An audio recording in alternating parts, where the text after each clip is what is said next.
What's going on, my dudes? It's your boy, Beardson Beardly here with more gaming content for YouTube. Are you guys excited? I know I am. God bless. There really is nothing going on. I've been playing the Back 4 Blood beta. It's pretty good. I like it a lot. Been playing Final Fantasy 14. Just finished Stormblood, doing this post Stormblood content before I get to Shadowbringers. I'm very excited about that. I've been grinding out some mounts and stuff. It's been a good time. There's really not a whole lot going on, so today we're going to talk about some drama. Some drama. Who likes drama?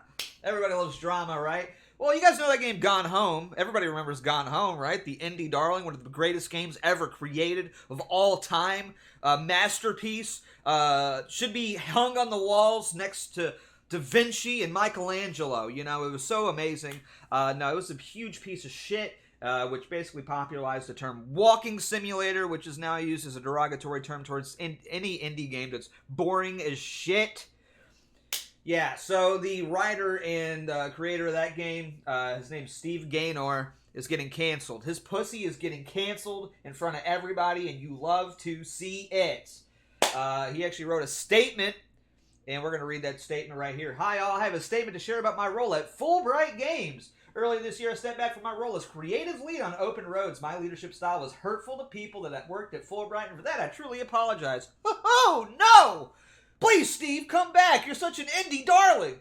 Stepping back has given me space and perspective to see how my role needs to change and how I need to learn and improve as part of a team, including working with an expert management consultant. Dude, imagine working with an expert management consultant. You know what I would do? I would just quit. Okay, if somebody held a gun to me and they said you have to work with an expert management consultant, I would just say just shoot, dude. Are you kidding me? But then again, this is a guy named Steve Gaynor that wrote Gone Home, so he has absolutely no cojones whatsoever, and will eagerly work with the expert management consultant to be a nicer person, a more pleasant person. Yeah, sounds great. In rethinking my relationship to the work at Fullbright, I care deeply about Open Roads and the Fullbright team. I'm sad to have stepped back from day-to-day development on Open Roads, but it's been the right thing to do. The Open Roads team has my full faith and support as they bring the game to completion. I guarantee you this game is going to be a huge piece of crap, much like Gone Home was and much like Tacoma was, which is the game that came after that. I didn't even bother to play it, to be honest with you, but guess what? Nobody talked about it, so I assume it's a huge piece of shit because it was made by Fullbright. I want to know. I really want to know what this guy did. What was he so guilty of here? Women in leadership positions at Fullbright told Polygon that they experienced constant micromanagement that made it difficult for them to do their jobs, having to get even the smallest details approved by Gaynor. This was compounded, they said, by Gaynor's tendency to disparage and discredit the contributions of female staffers in particular, often directly to leadership. Some of the former female staffers said they often worried about how Gaynor characterized them to other employees. This is going to sound like a joke, but I'm completely serious. Working for him often felt like working for a high school mean girl. One former employee in a leadership position told Polygon his go-to weapon was to laugh at people's opinions and embarrass them in front of others. Wow, this guy sounds like the just most heinous individual on the planet. I'm glad we are getting him out. I'm glad that we can finally rest easy knowing that Steve Gaynor is no longer roaming the streets. I mean, really, the guy was a bit of a dickhead, so you gotta fucking cancel him in front of everybody. I don't know. It seems weird to me. Seems weird, but, you know, it always happens, right? This is what always happens with the most progressive-minded people, right? The more progressive-minded people that you get, that really want to push these progressive ideals, the more people you inject into the games industry like this, the more that this kind of shit's just going to happen, right?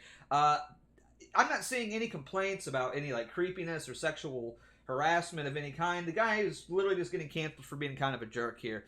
And not that I would ever say that this guy is an artist, because if you have you played Gone Home? I have. It's a huge piece of shit. The writing is fucking terrible. The gameplay's fucking boring. The dumb message I didn't give a fuck about at all. Wow, it's okay to be gay or something. You know, I mean, it's so fucking stupid. That game sucked ass. But I really wouldn't consider this guy an artist.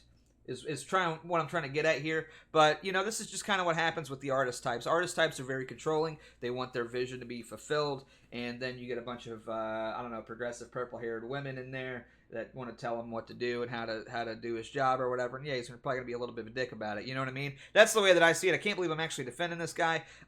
You know what? I'm not defending this guy. I'm glad that this happened. Honestly, fuck him. He sucks. Hopefully, he never makes another game again because all of his games are garbage. But this is just what's going to happen. People are going to complain their way to the top. The same thing kind of happened with Activision Blizzard. Now, of course, with the Activision Blizzard thing, there was actually probably cause for concern for a lot of that shit. I mean, the Cube Crawl's getting drunk. That one girl I think was, allegedly pushed to suicide. That's pretty fucked up. Obviously we don't condone that kind of shit. But there was also a lot of complaints too about how, my ideals aren't being heard, blah, blah, blah. I don't think all ideals are worth hearing. To be honest with you, I think that's just a fact. I don't want to hear your dumbass ideas, and if you have really dumbass ideas and continue to bring them to me over and over and over again, I probably will make fun of you too.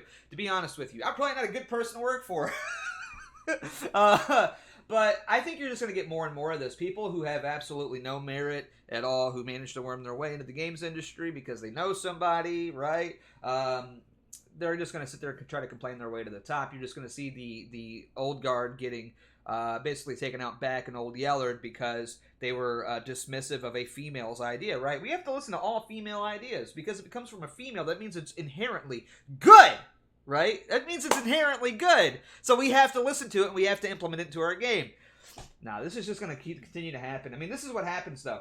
I mean, if you don't see the decline of the games industry and how the quality of games is just on a downturn since 10, 12, 15 years ago, and you can't put these two things together, that the more kind of people that you get like this into your games industry and the quality of the games tend to decline, then I don't know what to tell you, man. I mean, what I would recommend you do is get some yarn, get some little push pins, get a map of quality of games versus these types of people, start putting lines everywhere, and you're going to look like Charlie from It's Always Sunny in Philadelphia eventually, but then you may actually figure it out, I hope.